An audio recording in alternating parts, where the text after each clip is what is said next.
Pater Podcast. Pater Podcast. Charlas, ideas y relatos de la paternidad. Pater Podcast. Padre e hijo sentados en una mesa un domingo, donde el padre le comenta a su hijo adolescente cómo cuidarse, cómo mantener una relación sexual segura. Esa charla que suena así incómoda. Siempre me pregunté por qué no tuve esa charla.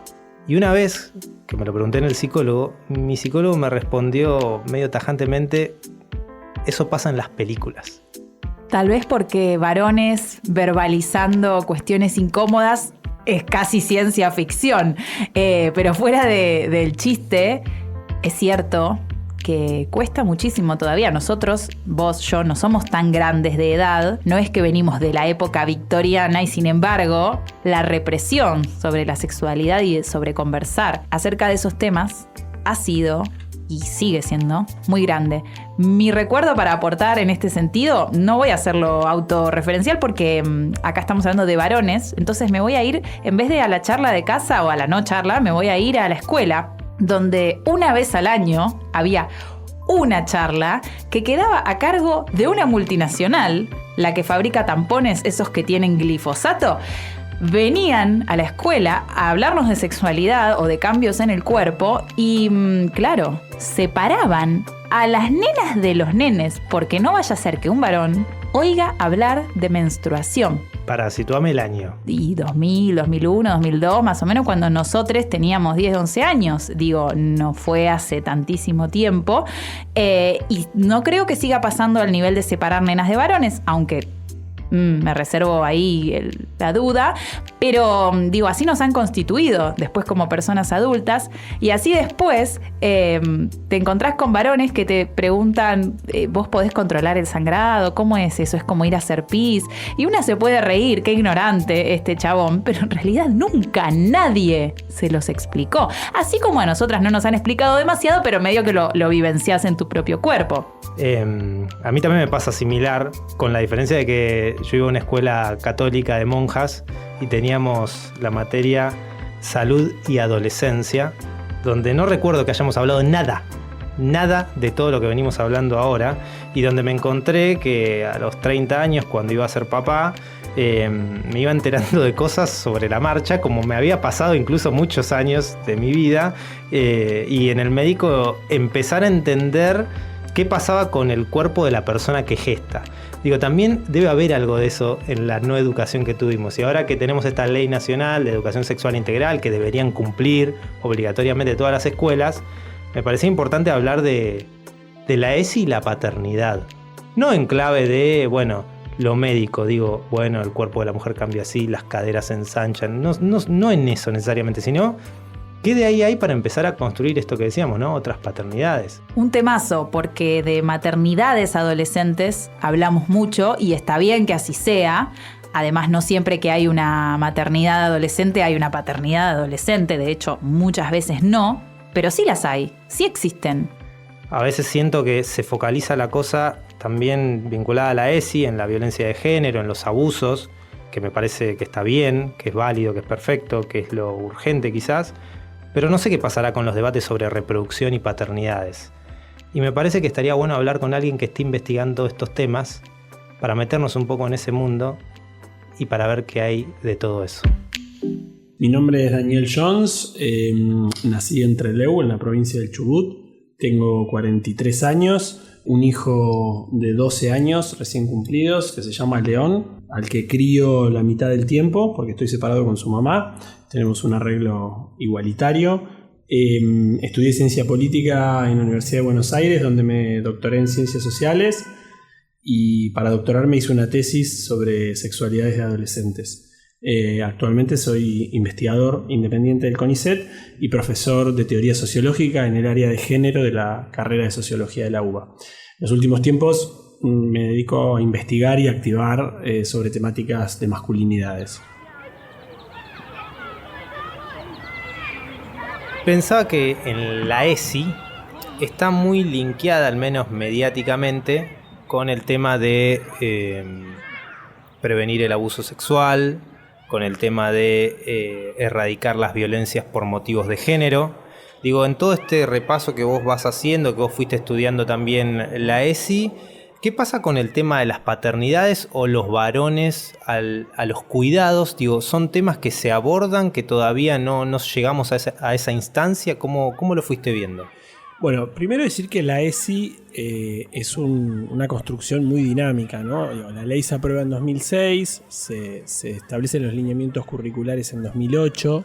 Es decir, estamos hablando de una ley que tiene más de 15 años en funcionamiento, con un grado de implementación heterogéneo. Y estos temas que vos me señalabas al principio no eran los temas con los que se comenzó. La ESI en realidad al principio fue pensado, yo diría, centralmente en clave de prevención del embarazo en la adolescencia. Y quizá también en ese primer momento a las infecciones de transmisión sexual, ¿no? Sobre todo el VIH-Sida. Luego, cuando ya se empezaron a diseñar los contenidos y ver los lineamientos curriculares, aparece el tema del abuso, sobre todo para hablar del abuso en primeras infancias, ¿no? Pensando que desde educación inicial se da. De hecho, a mi hijo, a León, me acuerdo que en una escuela pública de Ciudad de Buenos Aires, desde muy temprano, en una sala de 2, 3 años, empezaron a hablar sobre su cuerpo, los derechos sobre su cuerpo, que no podía ser tocado. Es decir, fue muy bien tematizado la prevención del abuso desde esa primera infancia, ¿no? En algunas instituciones educativas. Recién en los últimos años, la violencia de género o la discriminación por orientación sexual, más a la luz de las leyes, como puede ser la de matrimonio igualitario, la de identidad de género, o sea, 2010 y 2012, y el Ni Una Menos en 2015, introdujeron la agenda de violencia y la agenda de diversidad sexogenérica, ¿no? Donde, siguiendo la línea de tiempo de mi propio hijo, hoy que está en 6º grado, yo le reviso las carpetas y el tema que vieron de ESI en 6º grado es identidad de género, expresión de género, ¿no? También en una escuela pública de Ciudad de Buenos Aires.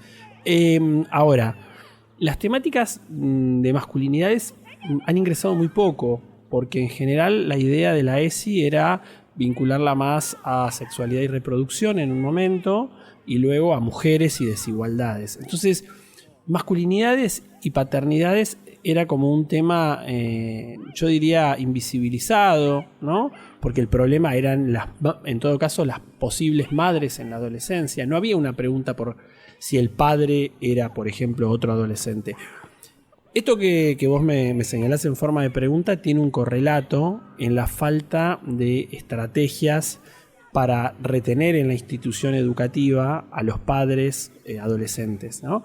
Ha habido programas pioneros, pero no solo en Ciudad de Buenos Aires, sino también en Provincia de Buenos Aires, e imagino que en otros distritos, programas de retención para alumnas madres, y no ha habido prácticamente iniciativas para retener a los alumnos padres. De hecho, cuando uno indaga un poco y ve la investigación que existe, no hay ni siquiera un registro de fecundidad en varones adolescentes, como sí lo hay a partir de algunas estimaciones de fecundidad en mujeres adolescentes, ¿no? Que se puede calcular cuántas mujeres son madres en el total de las mujeres o cuántas alumnas son dentro de una institución. Digo, las propias instituciones educativas o los organismos de estadísticas no pueden cuantificar el fenómeno de la paternidad. Este es un correlato también de la ausencia de tematización del asunto en la escuela. ¿Por qué pensás vos, digo, también teniendo en cuenta estos estudios sobre masculinidades que hacés, por qué venimos de una cultura donde parece que es más fácil hablar de sexualidad para las mujeres que para los varones? No sé si comprendés lo que digo. Incluso hablo de mí. Yo me formé, en la escuela post-2000, egresé en 2007, polimodal, conurbano bonaerense, salud y adolescencia de materia. No hablamos de esto los adolescentes. Siempre tuve la idea también de por qué mi papá no me habló de estos temas. ¿En realidad es más una fantasía de esa charla entre padre e hijo hablando de sexualidad, o en realidad es que no hablamos de esto? ¿Qué pensás? A ver, ahí traes varios temas a la vez. Primero, en mi propia experiencia tampoco yo tuve charlas de sexualidad. Tenía un padre muy abierto en muchas temáticas, ¿no? Que hacía teatro, escribía literatura, etcétera, y muy abierto para discutir numerosas temáticas, y el tema de sexualidad era un tema efectivamente tabú. De hecho, cuando ya en su vejez y siendo yo más adulto, fue algo que alguna vez le recriminé, pero sobre todo para entender las razones de ese silencio, ¿no? Y a veces los padres de distintas generaciones, los padres varones, nos escudamos en la falta de herramientas, ¿no? También en algún momento esas charlas se daban por la lógica más de la presión para el inicio sexual. Afortunadamente eso de alguna manera fue disminuyendo, fue una experiencia más marginal, pero fue reemplazado por el silencio, ¿no? Por una charla.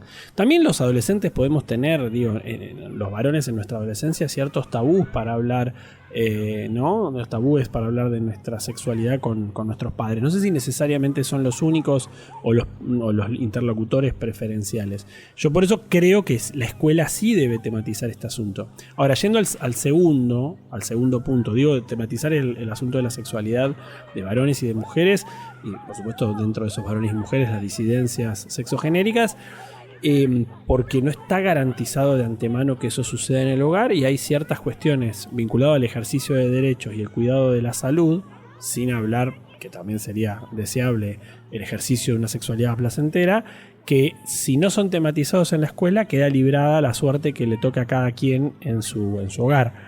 Ahora, sobre el segundo punto, sobre si se habla más o no entre varones o sobre la sexualidad de varones, yo diría que la atención sobre la sexualidad de las mujeres es una atención que la institución médica y la institución educativa ha puesto básicamente por la capacidad de engendrar. Entonces, ¿es un interés por la sexualidad femenina? Sí, pero es un, interés asociado sobre todo a las potenciales consecuencias negativas de esa sexualidad que pueden ser, por ejemplo, un embarazo no planificado durante la adolescencia. Entonces, no sé si en realidad es que hay un interés real en la sexualidad femenina o hay una tematización de la sexualidad femenina en el marco de una estrategia de reducción de riesgos y daños, por decirlo de alguna manera sintética. En ese marco no queda muy claro, no queda muy claro para muchos docentes, para las instituciones, ¿no? Por supuesto que habrá excepciones, que hablar de la sexualidad masculina que no sea prevenir que sean abusadores, que sean violentos, ¿no? Siempre también hay una entrada, no hay un programa positivo asociado a la sexualidad masculina, ¿no? Es como en todo caso intentar controlar esa presunta sexualidad que por algún rasgo supuestamente irrefrenable puede devenir en abuso, en coerción, en violencia, ¿no? Es difícil encontrar la idea de que la sexualidad masculina puede ser tratada en una institución en clave positiva, ¿no? Incluso de ejercicio de derechos de parte de los varones, en una sociedad donde, afortunadamente por los avances del feminismo, hay mayor conciencia de los derechos de las mujeres y de los abusos pasados, pero a su vez se consolidan ciertos estereotipos de la mujer pasiva víctima y el varón como un potencial victimario predador sexual, ¿no? Esos juegos antinómicos también colaboran al silencio de la sexualidad masculina. Claro, ¿a vos te pasó, vos que sos papá de León, te pasó también que hubo cuestiones de sexualidad, del cuerpo, de los cuidados que aprendiste recién cuando te encontraste que ibas a ser papá y empezaste a transitar ese camino, del embarazo? Sí, a ver, no tantos vinculados con la sexualidad directamente, pero sí vinculados con el cuidado corporal. La experiencia de la paternidad es una oportunidad, no necesariamente aprovechada, pero es una oportunidad para una revisión integral de los varones en tanto varones, ¿no? Bell Hooks, la ensayista afroamericana, en un libro que está dedicado a los varones, que se llama La voluntad de cambiar, hombres, masculinidad y amor, ella dice que hay que usar esa ventana de oportunidades que es la paternidad para intentar desarmar las masculinidades patriarcales.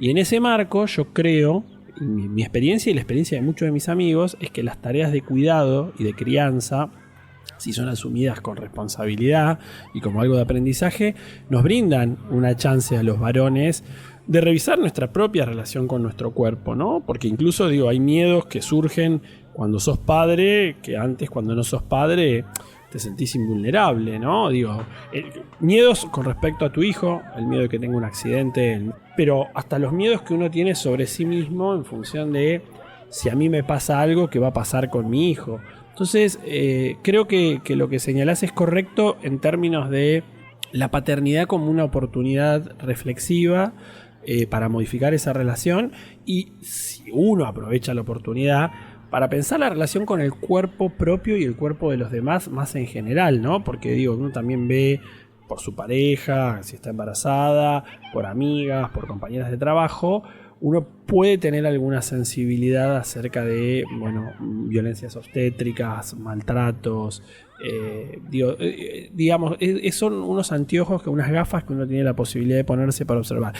Algunos varones pasan de largo y no lo aprovechan, pero muchos varones que no se definirían jamás ni como feministas, ni como aliades, ni mucho menos, digamos, everyday man, o sea, pibes del día a día, digo, mis amigos del secundario que se dedican a cargar nafta o vender seguros, cuando fueron padres dieron un paso para atrás y modificaron muchas cosas y tienen arreglos bastante igualitarios de cuidado, en algunos casos con muchas más horas de cuidado de sus niños que las madres, por cuestiones de inserción laboral, de flexibilidad de horarios, etcétera. Entonces, de vuelta, retomando tu pregunta, yo creo que sí, que el ejercicio de la paternidad nos da una oportunidad reflexiva. Mirar la panza desde el momento en el que la duda cae como una semilla. Ver sus raíces reptar hacia cada recoveco hasta convertirse su cuerpo en una casa con enredadera. Mirarla y no ver nada. Mirarla y creer estar viendo todo. Contemplarla como esa foto de la infancia que te saca una sonrisa y guardas en alguna caja. Pensar en todas las veces que recorriste con la yema de los dedos esa llanura que latía serena durante una siesta boca arriba bajo el sol de noviembre. Creer hasta entonces que siempre iba a ser así. Un banquete con único comensal. Un jardín lleno de hojas verdes, rojas, amarillas, para pisar solo, como si el otoño te perteneciera. La satisfacción que te causa ver el mantel navegar como un barco hasta el final de una mesa larga de domingo. Mirar la panza mientras pasan las horas, los días, los meses. Frustrarse por no saber qué pasa, qué le pasa. Googlear hormonas, googlear depresión. Observar su relieve sobre las sábanas. Sorprenderse al verla levar como una masa redonda y uniforme, radiante, inmaculada. Mirar la panza hasta despedirla como una isla en el horizonte. El reflejo de un paisaje brillante en el agua. Una postal que no te pertenece, pero que seguro vas a extrañar. Al principio hablabas de la cuestión de, bueno, ¿no? Los varones que por ahí hablamos poco de sexualidad, o en la adolescencia te traía, digo, mi caso de hablar poco de sexualidad. Entonces, uno podría decir, se habla mucho de madres adolescentes, incluso en el rol de los periodistas está también muy metido el tema de la madre niña, ¿no? Jugar con estos estereotipos también que ya bordean lo perverso. Digo, ¿no te parece que se habla entonces poco de las paternidades adolescentes? Sí, claro, se habla poco, pero se habla poco en todos lados de las paternidades adolescentes. A ver, lo de la madre adolescente tiene como muchas aristas. Una es un fenómeno, digamos, demográfico. Existen, o sea, digo, existen porque se miden. O sea, digo, el INDEC o el Ministerio de Salud produce estadísticas donde se puede cuantificar sobre la tasa total de fecundidad qué porcentaje es de mujeres de 10 a 19 años. Entonces, cuando vos tenés un constructo, digo, ahí vuelvo a algo más sociológico, cuando vos tenés un constructo conceptual que te produce una categoría demográfica como es la de fecundidad adolescente y la medís a partir de la fecundidad de las mujeres en un rango etario, tenés un asidero para decir creció, no creció, bajó, ¿no? Había una gran discusión sobre eso muy interesante en las demógrafas argentinas, con mucha lucidez señalaban, decían, ojo, no es que está creciendo la cantidad de madres adolescentes, decían en los 90, en los 2000. Como bajó la tasa total de fecundidad, la proporción de madres adolescentes sobre el total de nacimientos es mayor. Pero si vos vas a términos absolutos, no. Y si vos lo medís por cantidad de, digamos, mujeres adolescentes, qué proporción, cuántas mujeres adolescentes son madres sobre el total de mujeres adolescentes, no creció. El tema es que las mujeres de más de 30, más de 40 han reducido la tasa de fecundidad, ¿no? Digo, en Argentina, pero sobre todo en algunas áreas como Buenos Aires. Ese es el primer punto. Yendo al otro, que vos señalas de los varones no están cuantificados, no son visibles porque vos no sabés en un curso de un secundario, no ves crecer la panza de ese varón como ves crecer. Si falta, no sabés si falta por qué. Digamos, no tenés la causa de decir, como estuvo 9 meses embarazado, está faltando porque está cuidando el bebé, como en el caso de la madre.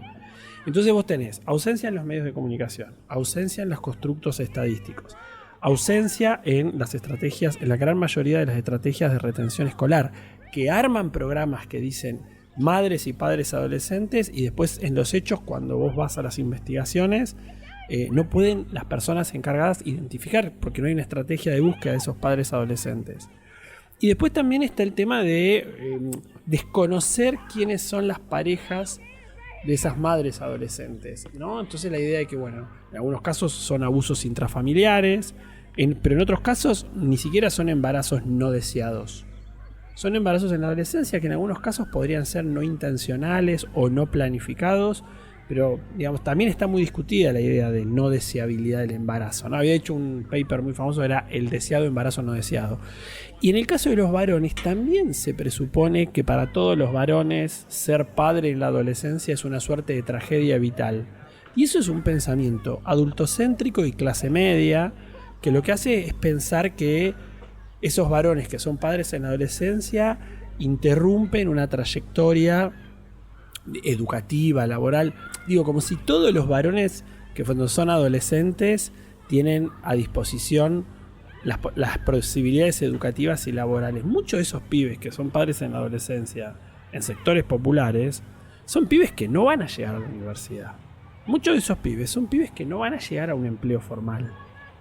No digo, con las tasas de desocupación que hay en la Argentina para gente con educación formal, ¿por qué pensar que esos pibes se arruinan la vida con la paternidad? La percepción de esos propios pibes en algunos casos se les corta, como dicen ellos ahí, yo señalaba en el estudio, se les corta la joda, cambian las prioridades, pero también enfrentan, digamos, el desafío y en algunos casos la deseabilidad de ejercer una paternidad. Lo que pasa es que están, de algún modo, tutoriados por su condición de menores de edad, de no poder cumplir el rol de proveedores, etcétera, etcétera, etcétera.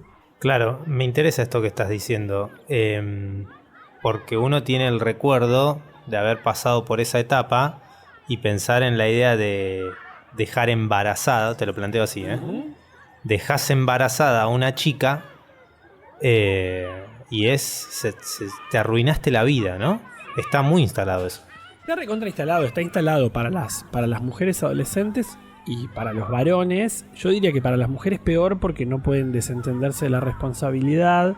Para los varones hay una idea de que muchos varones adolescentes se borran. Y también hay algo de la investigación que existe en Argentina que muestra que muchos de esos varones que no quieren borrarse son borrados de alguna manera o por la familia de su pareja o por su familia que les dice que no se hagan cargo, que no les corresponde, o porque no pueden cumplir el rol de proveedores económicos, entonces no les dejan ver al nene porque no aportan plata, pero resulta que son pibes de 15, 16, 17, 18 años que no pueden ingresar al mercado laboral. Si uno ve las estadísticas de desocupación, de empleo informal que hay en la Argentina, ¿por qué esos adolescentes que ni siquiera terminaron un ciclo educativo con nivel medio y que no tienen, la mayoría de los casos, cuando son casos de, porque digamos también hay seguramente varones, digamos, de sectores medios y altos que son padres, o hay varones de sectores medios y altos que afrontan el aborto de sus parejas, antes de manera clandestina, ahora afortunadamente con ley, pero lo que digo no es que la paternidad adolescente es un fenómeno de sectores populares, ¿no? Eso también sería como un estereotipo, ¿no? El varón pobre que como le faltan recursos educativos, ¿no? Como si los pibes de clase media siempre usaran preservativo cuando tienen relaciones sexuales, ¿no? Digo, es una locura eso. Hay otros recursos, ¿no? Muchas veces incluso con madres que asumen el rol de madres de sus nietos, ¿no? O sea, madres de esos varones adolescentes. Lo que voy es que también hay algo que muestra que muchos otros varones adolescentes sí deciden quedarse y van a los controles prenatales, hacen el curso de preparto, la acompañan el día del parto. Entonces, bueno, de vuelta, romper un poco esa imagen monolítica de que un varón de padre solamente es un varón de sector popular que después de esta noticia se da a la fuga y no tiene ningún interés en permanecer. Las relaciones son mucho más complejas. Victoria Castillo hace un estudio maravilloso sobre padres múltiples, o sea, padres que lo fueron varias veces, y muestra cómo un mismo varón que por ahí tuvo una paternidad muy joven en la adolescencia y no se pudo hacer cargo por distintas circunstancias, no pudo, no quiso, no supo. Luego, 5 o 6 años más tarde, es padre de vuelta y es un padre ejemplar en todo sentido. Pero quizá porque ya no tiene 16 años, sino que tiene 24, y porque ya tenía un laburo, ¿no? Y cómo se puede ser, ella lo analiza con categorías no morales, pero se puede ser un mal padre con un hijo porque no se tuvo la oportunidad, no se tuvo las herramientas, y un excelente padre comprometido con 2, 3, 4 hijos más, ¿no? Entonces, pensar la variabilidad. No somos padres, pero tampoco los padres adultos somos iguales con todos nuestros hijos. O sea, mi viejo tuvo 3 hijos y con mi hermana mayor actuó distinto que conmigo y distinto con mi hermana menor. No sé si podría uno decir que uno como padre, la justicia en el ejercicio de la paternidad no existe, justicia entendida en términos de igualdad. Somos los padres que podemos ser para proveer, para generar cuidados, y por eso también la paternidad ahora es una institución que está en fuerte discusión. Cuando se cae la idea de que por el hecho de ser padre biológico hay una suerte de autoridad investida, desconocés que la paternidad es un ejercicio que vas ganando, ¿no? Y tampoco, yendo al otro tema que vos planteabas antes, tampoco es que la ESI te prepara para eso.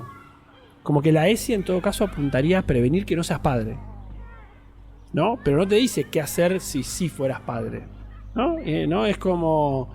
Hay algo ahí complicado. Yo entiendo que no tiene que ser una escuela para padres, la ESI en la secundaria. Claro, pero... y que tampoco es que decimos, uy, si sos padre a los 15 años no pasa nada, ¿no? Digo, tampoco. No, pero... Mira, yo voy a hacerte una analogía complicada, pero capaz que se entiende. Durante mucho tiempo laburé sobre VIH, ¿no? Y en Argentina, desde un primer momento, hay acceso universal a los tratamientos. Y en un momento... se hacía, y ahora el VIH es una condición clínica cronificada, o sea, podés vivir 25, 30 años con buena calidad de vida, tomando medicación, pero con muy buena calidad de vida. Y había una campaña que decía, testeate, elegí saber, ¿no? Y cuando nosotros hicimos un estudio a pedido del Ministerio de Salud sobre qué entendía la gente, muchos decían, no, yo no me voy a testear porque no sé si quiero saber. ¿Y por qué no querés saber? Y no sé si quiero saber porque después no sé qué me va a pasar. Entonces contaban algunas experiencias donde cuando se iban a testear porque habían tenido una situación de exposición, le decían, cuidado, quédate tranquilo que seguro que no te da positivo. Y algunos me decían, pero nadie me decía si me daba positivo que iba a estar bien, qué iba a tener que hacer. Bueno, acá yo no digo promover la paternidad en la adolescencia, pero sí ofrecer un discurso alternativo de que se puede ejercer la paternidad en la adolescencia, que no es el fin de todos los tiempos, que no puede ser que el motor para prevenir embarazos no intencionales sea atemorizar alrededor del fin de tu vida por ser. Porque ahí afuera está lleno de padres adolescentes que ni siquiera los podemos contar porque no tenemos estrategias para retenerlos, para visibilizarlos. Quizás esos pibes están sentados hoy en el curso todavía y sus preceptores, preceptoras, sus docentes, las autoridades educativas no saben que son padres, porque no se ha hecho un esfuerzo por captarlos, registrarlos, retenerlos.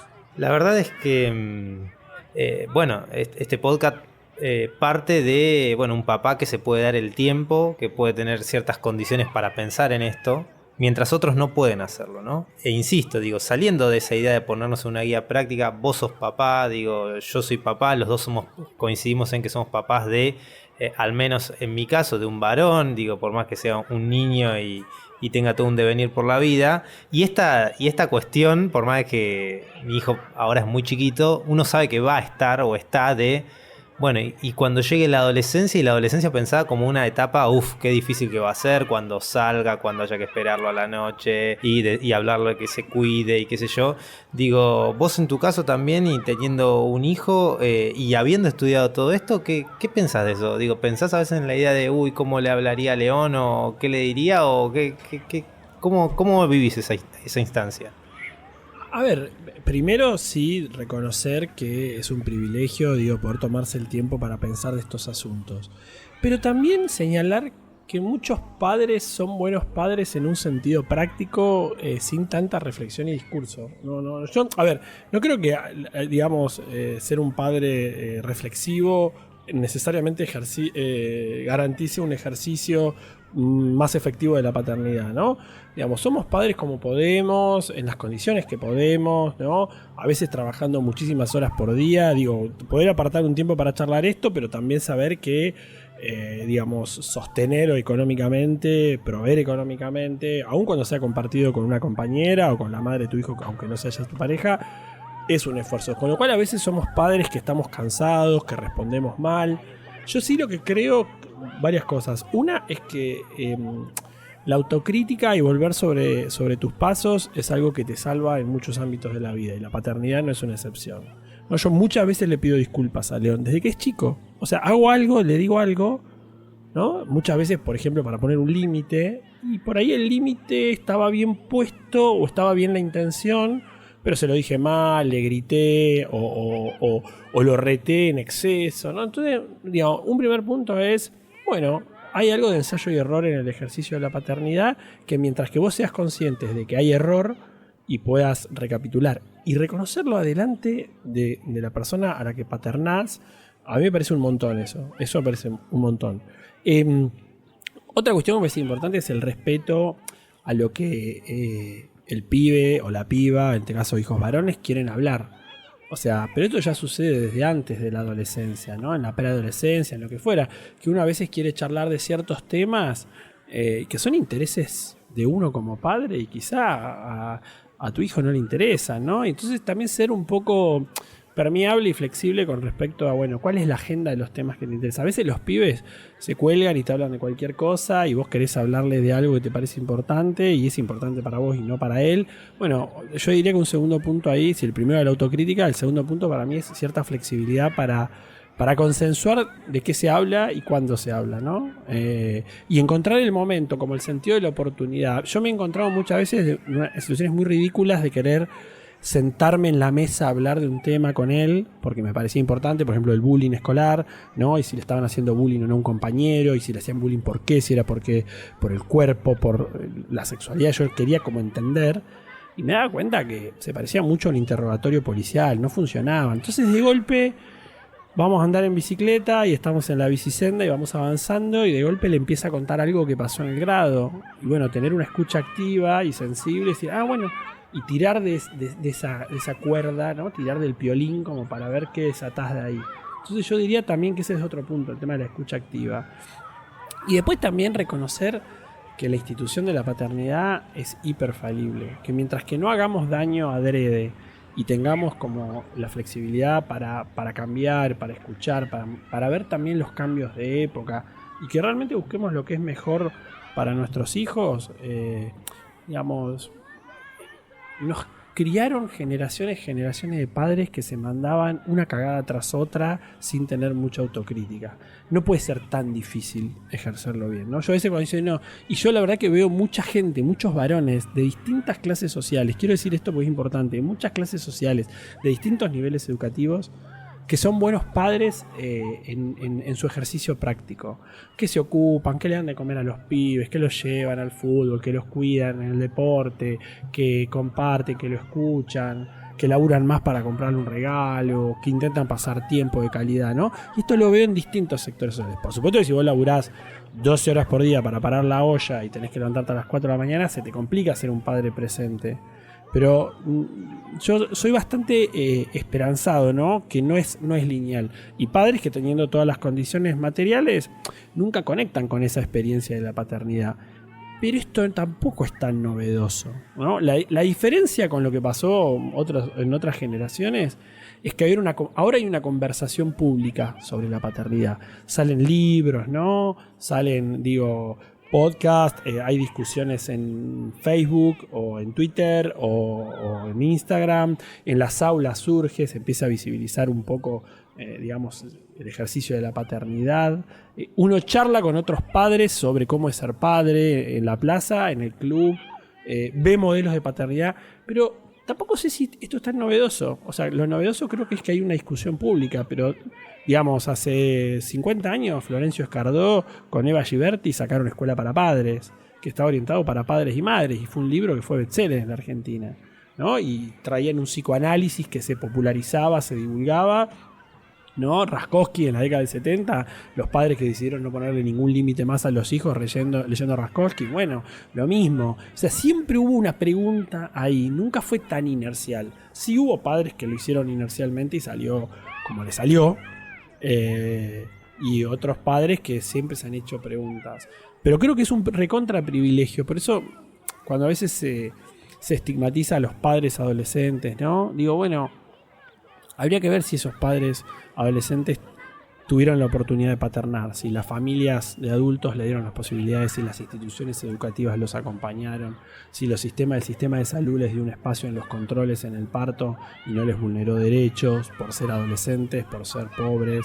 Me parece que ahí hay una cuestión de respeto de los derechos que está un poquito más acentuada, afortunadamente, en las mujeres para que no padezcan violencia obstétrica o de género en este caso, de las maternidades, y la figura del varón padre en la adolescencia queda un poco desdibujada, ¿no? Pareciera que las nuevas paternidades son solamente las clases medias urbanas con acceso a la educación formal, progresistas. Bueno, no. Se puede ser un nuevo padre en la periferia de Jujuy, laburando 12 horas por día en una cooperativa. Entonces, y yo te digo porque tengo contacto, hablo con radios comunitarias, hablo con sindicatos, y ves que el otro día hice una capacitación para delegados sindicales de la Unión Ferroviaria y vinieron un par de delegados jovencísimos con sus hijos a las capacitaciones porque les tocaba cuidarlos a esa hora. Tú decís, bueno, algo está cambiando. ¿Cuándo un delegado sindical ferroviario iba a llevar a un pibe de 3 años a una actividad, ¿no?, formativa, ¿no? Algo está cambiando, algo sí está mutando. Gracias, Daniel, me encantó hablar con vos. Bueno, gracias a vos, Alan. Hasta ahí Daniel Jones, doctor en Ciencias Sociales y miembro del Instituto de Masculinidades y Cambio Social. Decíamos, ¿no? Es papá de León, de 11 años y parte de la campaña Paternar. Interesante hablar de este tema que decíamos que no se habla, que es la ESI, vinculada también con la paternidad. Y otro de los temas que no se habla es, o que deberíamos hablar más, a veces pienso no se habla, pero estamos hablando y creo que hay otros que también están hablando, hay que ser también más optimistas, que es la cuestión de la pareja y la paternidad y por ende el embarazo y el rol que jugamos los varones ahí también en cuanto a alguien que está gestando y cómo conectarnos y cómo parece que debería haber un desafío de mantener viva la llama. No sé si me explico lo que quiero decir. Esta cuestión de, bueno, si va a venir un hijo, entonces esa pareja que se rompe ya no es más una pareja. Y a la vez que se anuda. O sea, se rompe en el sentido quizás más de lo libidinal, pero a la vez es como no, si tenés un hijo, para toda la vida con esa persona. Y también es una gran carga, justamente en esta etapa, ¿no?, donde intentamos deconstruir esa idea del para siempre, que después podés estar efectivamente para siempre o no con esa persona, pero intentamos desarmar la idea de que fracasás si después de un tiempo te separás, pero a la vez parece que un hijo te ata, ¿no? Sí, me parece que es un temazo, así que en el próximo episodio lo tendríamos que tratar. Dale. Esto es Pater Podcast. Idea y realización Alan Benítez. Como editora de género estuvo Ludmila Fernández López. Los relatos fueron escritos y leídos por Marianela Ríos. Y yo, Pablo Ramón, grabé la presentación y los créditos. Gracias por escuchar.